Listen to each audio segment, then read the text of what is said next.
Do you think Elanga would be better than Madueke? Yeah. Yeah, I do as well. Yeah, I just wanted to throw that out there because a lot of people are loving on Madueke. I don't want Madueke, by the way. My God. Well, he's linked to Arsenal. I mean, yeah, 50 million. My God, that's incredible. Well, Arsenal. Well, that's what Chelsea want. Arsenal have said not. How much would you be happy to pay for him to be the Saka backup? 0. I think he's terrible. I think he's awful. I do not get the love affair with this guy at all. I've always said to Don that I don't think he's great. I think he's an all right squad player, but I don't think that's going to take us across the line. I'd rather go and I'd rather just go get Rodrigo, and then if Saka gets a knock, play Rodrigo on the left and Martinelli on the Rodrigo on the right and Martinelli on the left. I'd rather do that. Just not bother with Madueke. Do you know what? Actually, I go on further. I'd rather play Ethan on the right than Madueke.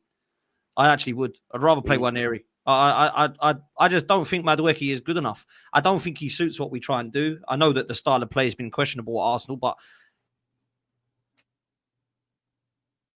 I don't really think this guy does that too.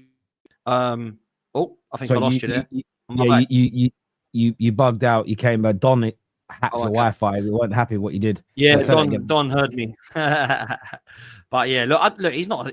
I'm making out like he's a scrub. He's not, right? He's an okay player, but I don't want to be paying anywhere near that money for him. Like, let's be real. That's not where we need to be going. That really ain't. So, yeah. Is that being linked then? Yeah. Apparently it's been squashed. Like there was rumors like, they wanted it. Oh no, and it squashed straight away. But luckily. So can you give us so what's happening with Arsenal then, man? So obviously you're getting Zubimendi. I think that's pretty much done deal, right? So. What else? Who else are you being linked with now? Because obviously you're not at the Club World Cup, right? So there should be no excuses as to like delays. You should be doing your work. So what are Arsenal doing here now? It's not FIFA, LB. Calm down. It's not Football Manager, bro. Not Football Manager. What are you trying to play? Like, calm down. I get told this when I say where are my signings. Calm down. It's only the 23rd of June, man. God, jeez. What do you guys expect, man? We're not even hit July yet. Calm down, man. There's ages to go. Arsenal are fine. We're on track to win the league. There's no problem. City and Liverpool, they're trying to get all cocky, buying all these players. No one cares. Arsenal will calm. We've got a plan. We know what we're doing. We want Sesko, Gyökeres, Isak, Osimhen, and Julian Alvarez. Have that. Once we sign all them, you, man, are finished. So, yeah, I'm happy. I'm calm. I've been told to keep it cool. You know, we've got Robbie out here defending Arsenal and the club like Prime Maldini. So, everything's all good, mate. We're set. Everyone's telling us to calm down. So we're all now, good, there'll be. Now tell us what you really think. Was I not convincing enough? Nah. Okay, what I really think is Kepa's done. 5 million. Meh, one of those. Backup goalkeeper. Hardly will see him, I don't think. Zubimendi, we believe, is done. 50 million. Good player. But there's a problem. And this is before we even get to the wingers and the strikers, by the way. Thomas Partey, we still haven't kept. So if Partey goes, we bring in Zubimendi. If we're losing Partey and Jorginho and just bringing in Zubimendi, I would argue we've actually downgraded our midfield in terms of depth and quality. Because I don't think Partey is worse than Zubimendi.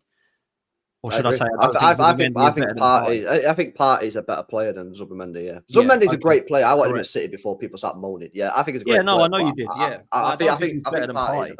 All right, so you've got Zubimendi in. So what's the current... Have you guys decided yet which striker you want to buy? No, so we're just apparently we wanted Sesko, and we've wanted Sesko for 12 months. Yeah. Sesko has apparently now, from reports, suggested that he wants a release clause because he clearly sees Arsenal as a stepping stone. Now, I've got a whole argument as to why potentially we are a stepping stone club and have been for the last few years, but no one wants to hear it. So we won't go down that road because the chat will call me names and get rattled. So we won't go over going down that road. But basically, you don't want Sesko when someone's saying that, right? Gyökeres is coming out today that we're potentially looking at putting in a bid for him because we're moving towards him now. We are basically shuffling between these two strikers. It's actually embarrassing, if I'm honest. It's the one position that we've needed for God knows how long. Can I ask you a question? When you say it's embarrassing that you're negotiating both deals, what do you personally find embarrassing about that? Just so I understand. Because we should have a target that we just go for, Terry. We're not in a position. This is phase 5 where we're ready to go now. Go and get the player that you want. Don't be like, no, I think both of these might be quite good. We don't really care which one we get. Not too fussed by it, really. One of them will turn up eventually. Let's just see who's the cheapest of the deal and who looks to suit it. How about go and get the one that you actually want? Yeah? How about go and get who you want right now as a target striker that everyone's going to be happy with. Because if it was Isak or if it was Gyökeres or if it's Osimhen or whatever it be, or if it is Sesko, go and get him. Because, I don't particularly want Sesko, okay? But if we went and got him, we'd at least got our striker and that is going to be our man. Not that I'd be happy with it, but if that's who you want, then go and get him. What are we waiting for? What are we doing this for? Could there be any chance that actually you try to get both of them? Well, there is a chance of that, but I don't think. I think it's a slim chance, LB. If I'm honest, I think that they're starting to wonder about wages and stuff at the moment. They wouldn't be bothered about that if they were going for both, would they? So, like, there's wage problems and demands and release clauses and Gyökeres. They're like, not sure about. They want to pay that much for him. He might be a little bit too expensive. We'll try to get him down for a bit cheaper. If we wanted both of them, we'd just go, how much do you want? 70 in it for each. Okay, cool. There's 150. Let's get them both in. That's what we'd be doing if we were a serious club, but we're not. We're not that. Yeah. Kingsley here says, answer Terry's question though. What is embarrassing about the strategy itself? What do you personally find embarrassing about it? Because they're not decided on who they want. Surely the first thing you do when that window opens, right, is you go for the guy that you've already spoken about. Why are we decided in June which one we want? I don't get that. Why are we doing that? So for why me, do you find that? Why do you think that's good? I don't get. Yeah, I've got to say, Terry, just before you come in, I cannot believe, that we are at the end of June and Arsenal still haven't decided which striker they want. But that's not what I've read. So there's what I'm reading is that you guys have a preference, you've just not made it public which one it is. And in fact, it sounds like you're feeding into both camps. They're the preference. But I think it's more about getting the players at the right price, because at the moment, like for instance, let's say Šeško is number one. They started talking about under €1 million. So why they're leading the race for both strikers, it doesn't really matter which one's number one, number two. They're your number one and number two options. All clubs have more than one player typically that they would sign. City, you did exactly the same thing. I don't believe City only started talking to Turkey once Wirtz told them no. They would have already had initial conversations. They would have already tested the water. They'd have known ideas of the availability, especially with the speed you had to move at.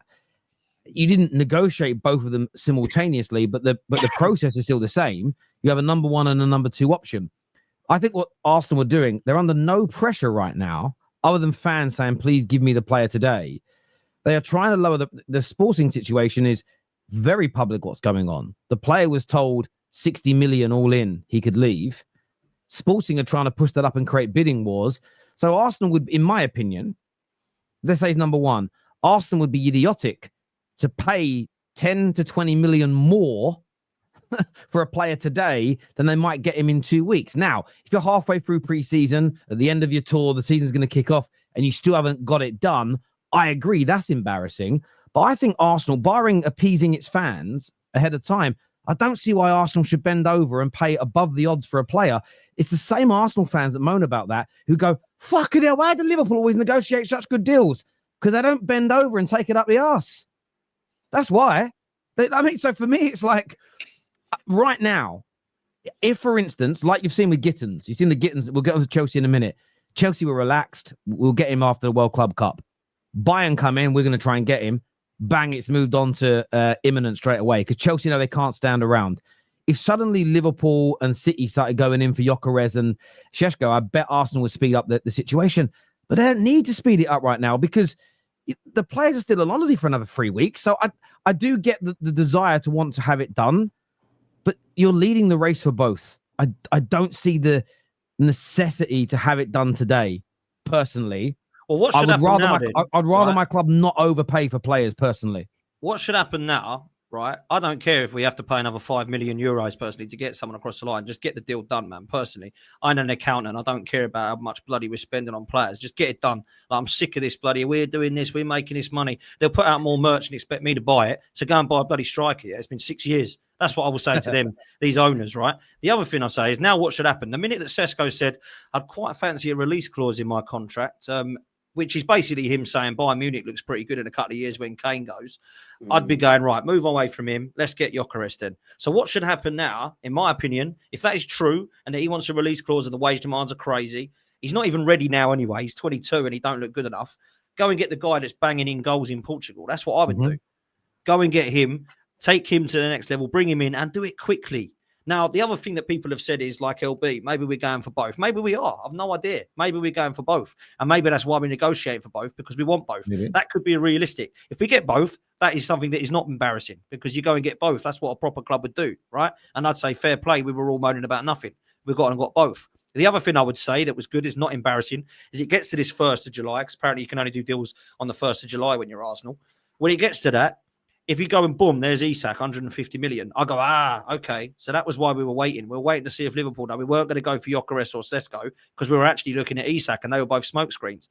That wouldn't then be embarrassing, because we've gone and got the best striker available. So they're the only two scenarios from this that can't end up embarrassing. For me, when I look at it, people don't like the fact that I'm moaning, I'm getting annoyed a bit. Hang on a minute. I've got a bit of PTSD here. With the last signing we made was Raheem Sterling, Yeah. We spent 70 million in the last 3 windows. We should have money. So when people tell me it's not FIFA and it's not Football Manager, like, kindly F off, man. Yeah, because I've seen Manchester City spend 200 in January, and I've seen Liverpool go and do an absolute madness. And they're two that we should be going for a title race with. So when we're sitting there going, I'll tell you what, I like the way we're working here with these negotiations, and we're trying to save £20 million here by waiting another few weeks.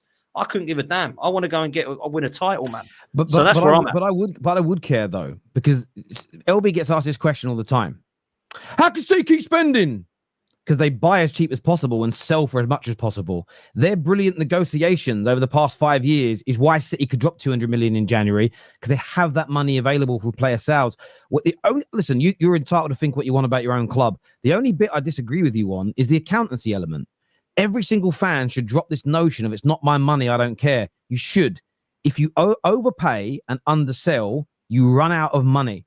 That is why Liverpool and City have this money to spend now. It's why they buy well. I know the City had a couple of years run better than us. That's basically what it is. Exactly. So for me, what I want my club to do is I want us to be run better every single summer, every single January, even if it means missing out on targets, because in the longer term, you'll do better in these negotiations. If you overpay by every player by 10, 20 million and you undersell by 10, 20 million, there'll come a point where you're really close and you go, come on, guys, let's go and buy a player, we'll win. There's no money left because you've burnt it all overpaying. And it's the reason City could do what they did in January. If they'd have sold off all their talent for the past 3 years for a pittance like Man United, if they'd have paid well over the odds because they rushed negotiations, they wouldn't have had that 200 million. Yeah.